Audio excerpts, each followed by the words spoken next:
لو عايزين وصفة كب كيك سهلة وسريعة وناجحة ان شاء الله من اول مرة، ومكونات كمان اقتصادية وموجودة كلها عندنا في التلاجة، يبقى شوفوا معايا الفيديو ده للاخر. هتوصلوا بيه لاحلى واطعم نتيجة للكب كيك، سهل وخفيف وسريع.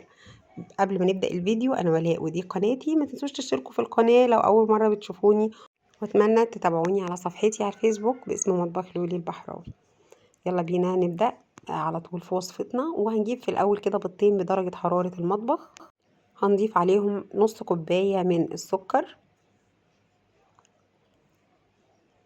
هنضرب السكر مع البيض لحد ما قوام البيض والسكر يبقى أفتح من كده. طبعا نقدر نعمل الخطوة دي في الخلاط، وكمان نقدر نعملها يدوي بالمضرب اليدوي العادي. أول ما بيبدأ بقى لون البيض والسكر كده يتغير معايا، هبدأ أضيف مكون خطير يا جماعة، بيقضي فعلا على ريحة البيض تماما حتى لو ما ضفناش فانيليا، وهو معلقة من عصير الليمون الفريش. وهنضيف عليهم باكت من الفانيليا، ده لأنها كانت متوفرة عندي، لكن أنا أحيانا بكتفي بعصير الليمون في الكيك لأنه فعلا بيقضي تماما على زفرة البيض. وهنضيف نص كوباية من الزيت، وتلات ارباع كوباية من الحليب الدافي، مش بدرجة حرارة المطبخ، لا احنا هنسيبه يكون دافي سنة بسيطة كده على النار. هنضرب كده كل المكونات السائلة مع بعض زي ما احنا شايفين بكل سهولة. وبعدين هنبدأ نضيف الدقيق. عندي دول كوبايتين إلا ربع من الدقيق، عليهم معلقة كبيرة من البيكنج باودر، وكمان رشة صغيرة من الملح. الملح بيظبط الطعم جدا في أي حاجة مسكرة، زي ما السكر بيظبط الطعم جدا في أي حاجة حادقة.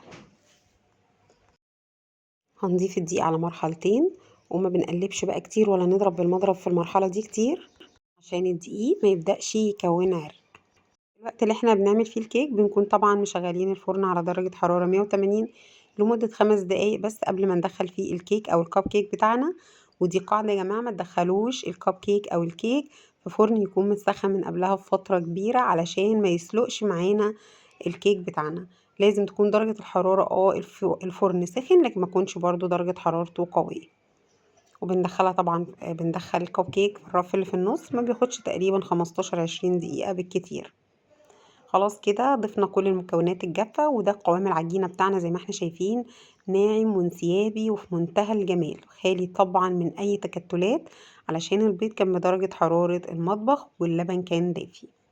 قوالب الكب كيك بتاعتي واصبها كده فيه زي ما احنا شايفين بكل سهولة.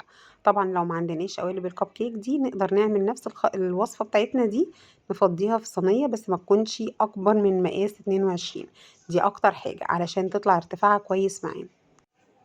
هنعبي كده كل القوالب بالشكل اللي احنا شايفينه ده، وبكل سهولة الاسباتيولا بتساعدنا جدا في اننا نعبيه. كمان نقدر نحطه في كيس تلاجة ونفتحه من الجنب كده، نصب بيه برضو العجينة جوه القوالب بتاعتنا. بعد ما عبينا كل القوالب بنخبطها خبطتين كده على الرخامة، علشان نفرغ اي فقاعات هواء تكون موجودة جوه العجينة بتاعتنا. الخطوة دي اختياري، لكن حقيقي بتدي طعم حلو جدا. خلي الكب كيك بقى فعلا ما بيباتش، لانها بتدي طعم خطير. وهي قطع كده من الشوكولاته، ممكن شوكليت شيبس، ممكن شوكولاته بتاعت مطبخ عاديه، ممكن اي شوكولاته، اي نوع شوكولاته احنا بنحبه نجيبه ونقطعه قطع صغيره كده، ونبدا نوزعه كده على وش الكيك بتاعنا. وبيدخل بقى الفرن على طول، ما بياخدش زي ما قلت لكم اكتر من 20 دقيقه، وبيطلع ما شاء الله اللهم بارك زي ما انتم شايفين كده. بصوا كده الحلاوه، بصوا ارتفاعه قد ايه. طبعا احنا بنملى القوالب تلتنا علشان بندي مساحة بقى ان هو لسه بيعلى معانا كمان في الفرن. بصوا ما شاء الله خطير ومستوي وتحفة وهش جدا جدا، يعني مش عايزة اقول لكم هيعجبكم قد ايه.